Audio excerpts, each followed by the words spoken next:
I'm hoping that's in a good spot without having to climb all over the dadgum table here and not have nothing to grab. Yeah, kinda. Anyway, hello boys and girls. How the hell's everybody doing?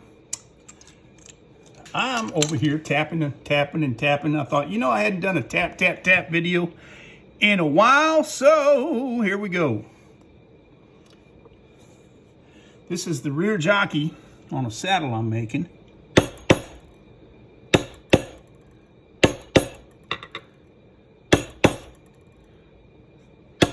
And what I'm doing now is undercutting. Some people call it a push beveler because it pushes up the leather. Now, mind you, I'm going through thick skirting leather. You're doing wallets and belts and stuff like that. You don't need to be tapping on it as much as I am, simply because you'll stretch your leather out, by golly. Nobody wants to do that.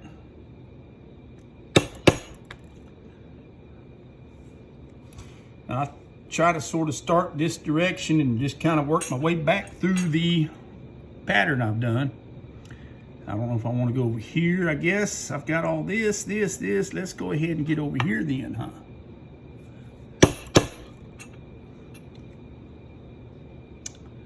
Nothing right there. How about right there?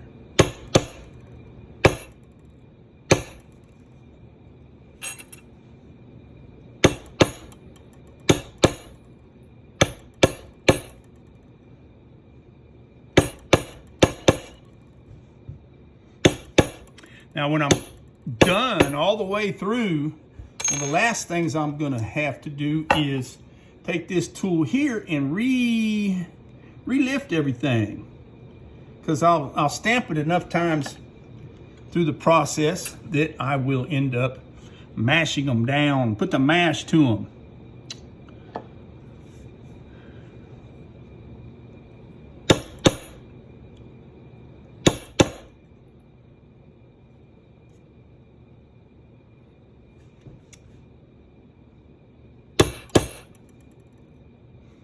Now, I don't know if y'all can see this or not, but I'm going to do this one in the middle of the stem first, and then I'll come back in here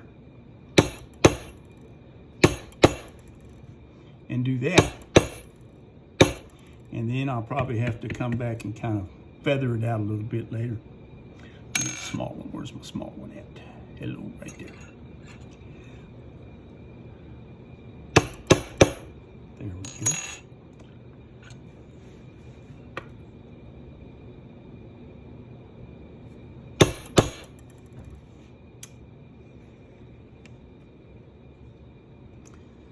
I believe I got most of it. So now the next step we're going to do is the backgrounding. Or no, I'm sorry. Not backgrounding, beveling. Beveling. I'm going to put this one up because I only used it in one spot yesterday. And I'm going to go with this. I guess we'll go with the little one here. This is the tedious part. But it does make a big difference. I use a real fine checkered stamp from Barry King. He's got 4 different shapes. Oh, I'm sure, hell, he might have more shapes than that, but I've got 4 different shapes. Kind of helps speed up the process. He's got a straight, flat one, a concave, curved one for inside curves, and then an outward one. But I just kind of go with what I happen to have in my hand more than anything, because I think sometimes I spend more time going back and forth.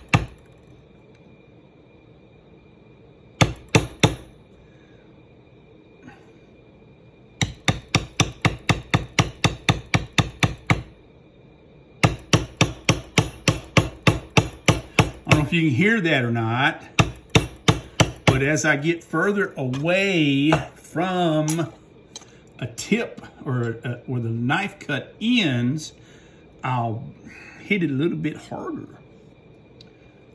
because it'll fade it in for me.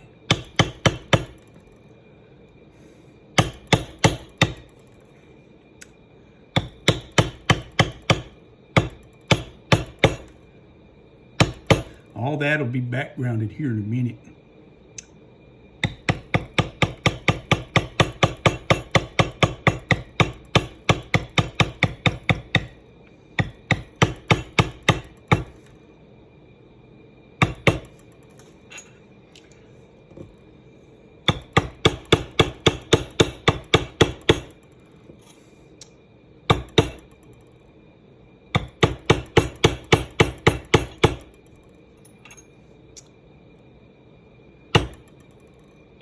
Some of these I don't even have to do. I just, out of habit, I do them anyway because it's just going to be laid down with my backgrounder.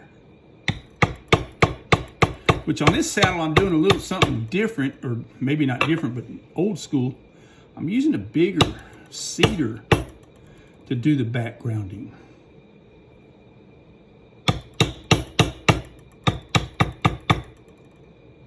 If that makes sense. Kind of a Texas style, old school Texas style.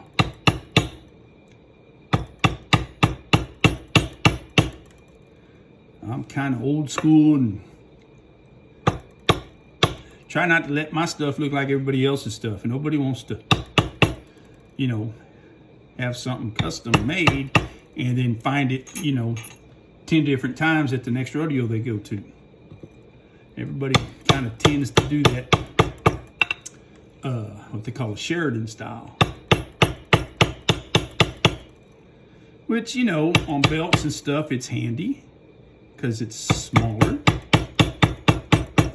But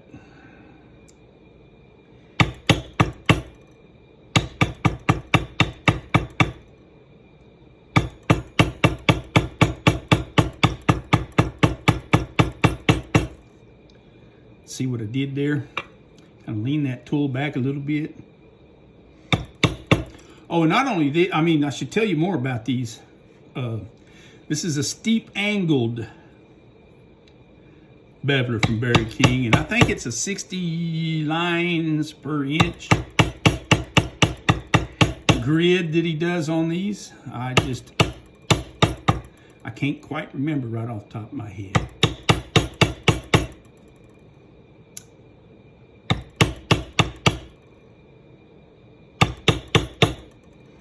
And actually, I should be doing my pedals first, huh? That would make more sense, David. And the pedals on this flyer have got a pretty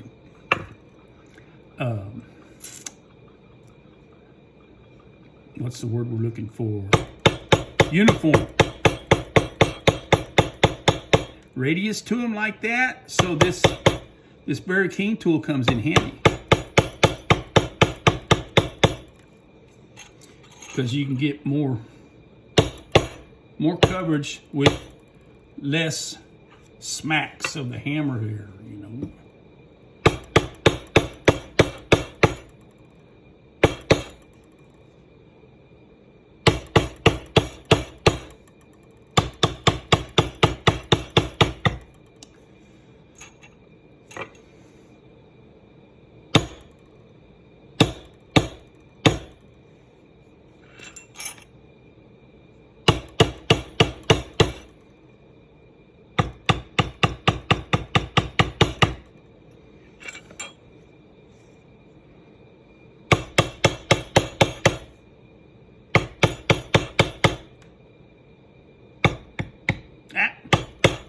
I hate it when that happens. I missed.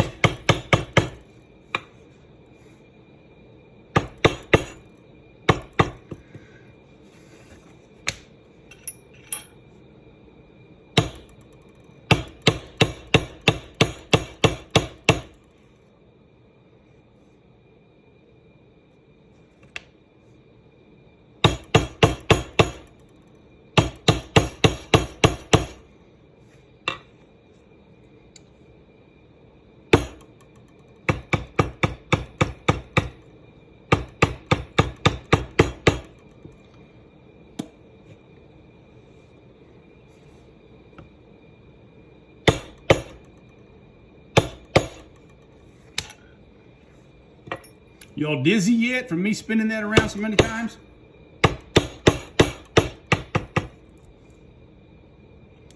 All right, now finish up the tighter circle spots with this smaller one here. Let's start right there. Arrgh.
On these lines, I could and should be using my little concaved one, but too much back and forth. Too much back and forth for me, by golly.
This time I will use this.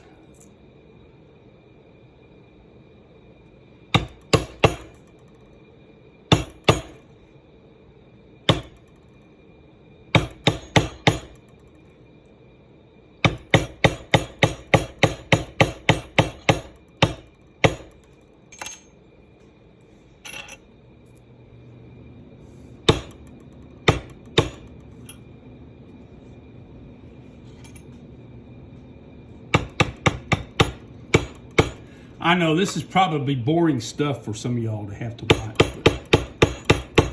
but I apologize. But if it helps one person, we're all good with that.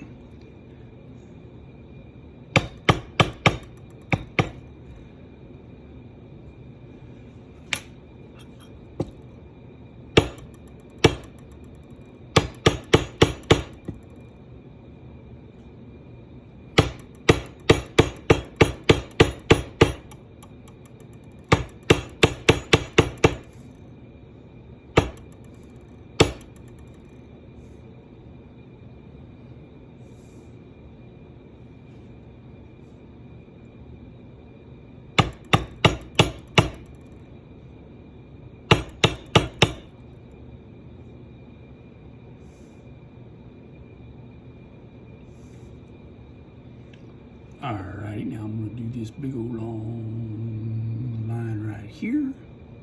That'll end right there. Or will it?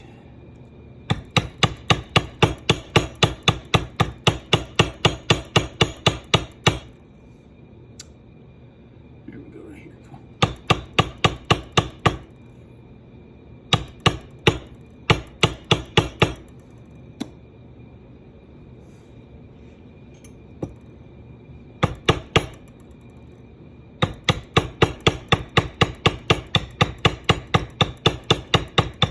Yeah, and I should really have that longer one.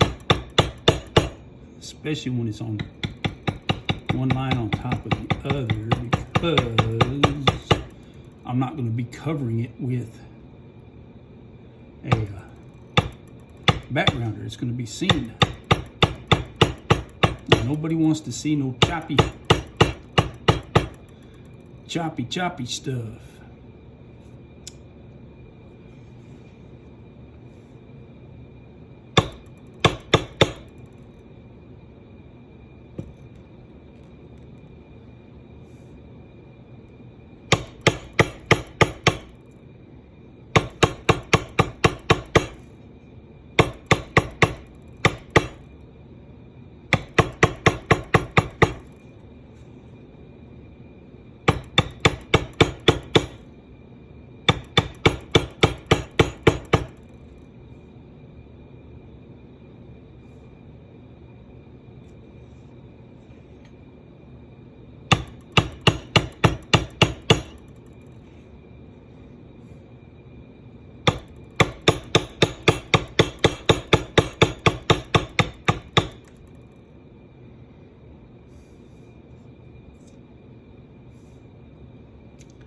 Appears I got everything right here all done up.